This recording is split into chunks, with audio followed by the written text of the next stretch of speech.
এখানেও 7ই ফেব্রুয়ারি যে voter list হবে, তারপরে যখন এপ্রিল মাসে ইলেকশন কমিশন ইলেকশন করাবে, তখনও দেখবেন এখানে 5-6%, 7% ভোট বাড়বে। তার কারণ ভুয়া ভোটার বেরিয়ে গেলে ভোটের পার্সেন্টেজ বাড়ে, এটা হচ্ছে হিসাব।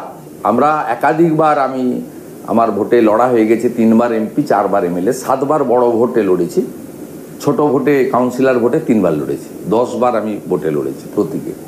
তো ন্যাচারালি আপনার এই জায়গায় দাঁড়িয়ে আমাদের বিহারে তারা কন্টেস্ট করছেন, দাবি করছেন সরকার তৈরি করব। এরাও কিন্তু একদিকে বিভ্রান্ত ছড়াচ্ছে হিন্দু শরণার্থীদের মধ্যে, মুসলিমদের মধ্যে। আমরা বারে বারে বলেছি যে আমি বলেছি, অন্য লোক কারোর দায়িত্ব আমি নেব না, যে আমরা পশ্চিমবঙ্গে মুসলিম ভোট চাই না, কথা বলি না, আমরা পাই না। নরেন্দ্র মোদীজির সমস্ত স্কিমের বেনিফিট সবাই পাচ্ছে, কিন্তু ভোটের সময় মুসলিম এলাকাতে আমাদেরকে গেলে বলা হয় হিন্দুদের পার্টি এসেছে, এরা জয় শ্রীরাম বলে। অতএব এটা বাস্তব, কঠিন বাস্তব। আমরা বলেছি তাদেরকে ক্লিয়ার করার জন্য যে আপনাদের ভোটের বড় অংশ তৃণমূল পাওয়ার পরেও বা অন্যান্য দল পাওয়ার পরে, আইএসএফ সহ অন্যদের পাওয়ার পরেও আমরা মনে করি যে সমস্ত ভারতীয় মুসলিমদেরও নাম থাকা উচিত। এবং আমি লাগাতার গত 6 মাস ধরে প্রেস কনফারেন্স বলুন, পাবলিক মিটিং বলুন, র্যালি বলুন, যেখানে আমার বলার সুযোগ হয়েছে, এসআইআর এসেছে, সেখানে আমি বলেছি 4 রকমের লোকের নাম বিহারে আউট হয়েছে, এখানেও আউট হবে। 1 মৃত, 2 ডবল ট্রিপল এন্ট্রি, 3 ফেক, 4 হচ্ছে বাংলাদেশি মুসলিম এবং যাদেরকে আমরা অনুপ্রবেশকারী বলি। এর বাইরে সব ভারতীয়রা এখানে প্রোটেক্টেড, এমনকি বাংলাদেশ থেকে যে হিন্দু শরণার্থী এসছেন তারাও প্রোটেক্টেড। তারা দয়া করে সিএতে আপিল করুন, ভারত সরকার নিশ্চিতভাবে একটা কোনো রাস্তা বের করে দেবে 2002-এর পরে যারা, তাদের জন্য। যেহেতু সিএতে তাদের অ্যাপ্লিকেশন করার সুযোগ হয়েছে, সিটিজেনশিপ ভারত সরকার তাদেরকে নিশ্চিতভাবে দেবেন। আর সিটিজেনশিপ দিলে ইলেকশন কমিশনের যে গাইডলাইন আছে 12 দফা, তাতে সিটিজেনরাই ভোটার হবে বলা আছে, এটা কোরিলেটেড। তাতে এখানে কোনো কনফিউশনের জায়গা নেই।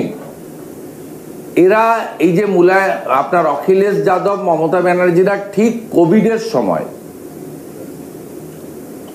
সময় 2020 সালে যখন ভারতীয় চিকিৎসা বিজ্ঞানীরা 3টে দেশীয় ভ্যাকসিন বার করলেন, তখনও মোদি ভ্যাকসিন এসব বলেছিলেন, কিন্তু প্রথম পশ্চিমবঙ্গে সাধারণ মানুষ ভ্যাকসিন পাওয়ার আগে মমতা ব্যানার্জি তার বাড়িতে ভ্যাকসিন নিয়েছেন।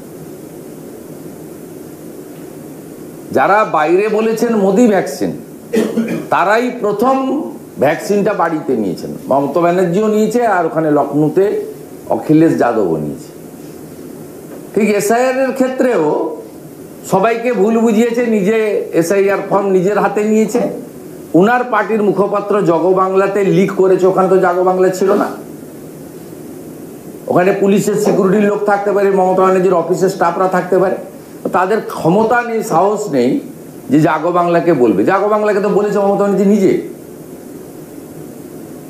জাগবাংলার ওখানে স্কোপ ছিল বলে আমার জানা নেই, আর যদিও থাকে তাদের ছাপার ক্ষমতা without the concurrence from the Mamata Banerjee, ওদের কোনো স্কোপ নেই ওনার অনুমতি ছাড়া এটা ছাপার। তাই যিনি অনুমতি দিয়েছেন, যিনি অনুমতি দিয়েছেন, ছেপেছেন, তারপরে যেই সবাই করেছে, তারপরে আপনি মিথ্যাচার করছেন, মানুষকে বিভ্রান্ত করছেন। সাথে সাথে আমি নাম না করে বলি, একাধিক তৃণমূল কংগ্রেসের বিধায়ক, সাংসদ, মন্ত্রী, প্রাক্তন মন্ত্রী ইত্যাদিরা, তারাও এটা দেখে কম্পিটিশন করে ওই দিন সোশ্যাল মিডিয়াতে ছেপেছে। আপনাদের অনেকের কাছেই আছে, আমি আর তাদের নাম বলে বিখ্যাত করতে চাই না, কারণ আমি তাদের সবাইকে নেতা বলি না, কর্মচারী বলি। অতএব এই ক্ষেত্রে এই মিথ্যাচারের বিরুদ্ধেই আজকে সকালবেলা প্রত্যুষে আমার প্রেস কনফারেন্স। এর বাইরেও আমি আপনাদেরকে লেটেস্ট যে পার্টিসিপেশন না বিএলএ অ্যাটেন্ডেন্স গতকাল পর্যন্ত, দেখুন গতকাল পর্যন্ত, এটা তো আমি উপরে অল পার্টি মিটিং বললাম, মমতা ব্যানার্জির ফর্ম নিয়ে বললাম। বিএলএ 1 এবং বিএলএ 2 দিতে হয় স্টেট পার্টি এবং national party. BJP national party, Trinamool Congress হচ্ছে স্টেট পার্টি। গতকাল পর্যন্ত ভারতীয় জনতা পার্টি বিএলএ 1 দিয়েছে। আমি মেন 4টে পার্টির বলে দিচ্ছি। ভারতীয় জনতা পার্টি বিএলএ 1 দিয়েছে 338, বিএলএ 2 দিয়েছে form receipt 39,842। Communist party of India marksheet CPIM, তারা বিএলএ 1 দিয়েছে 200 আর বিএলএ 2 দিয়েছে 30,724। ইন্ডিয়ান ন্যাশনাল কংগ্রেস বিএলএ 1 দিয়েছে 212 আর বিএলএ 2 দিয়েছে 8,046।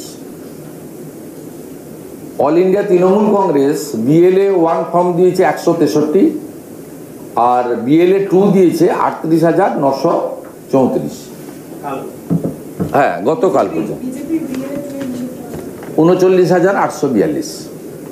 তৃণমূল কংগ্রেস গতকাল বিকেল 5টা পর্যন্ত 38,900। আমি সংখ্যায় যাচ্ছি না।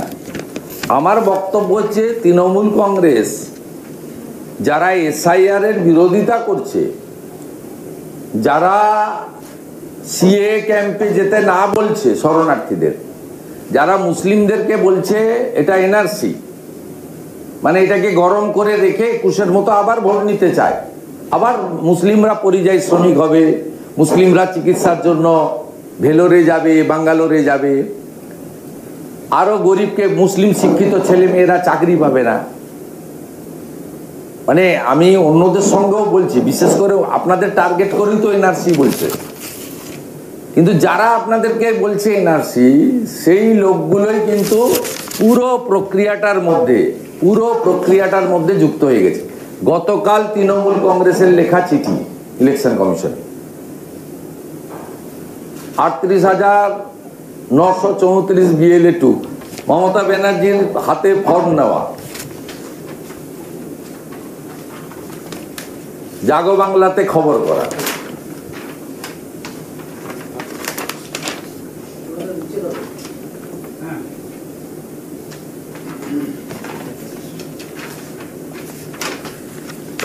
তৃণমূল কংগ্রেসের চিঠি 6 নভেম্বর 2025, গত পরশু।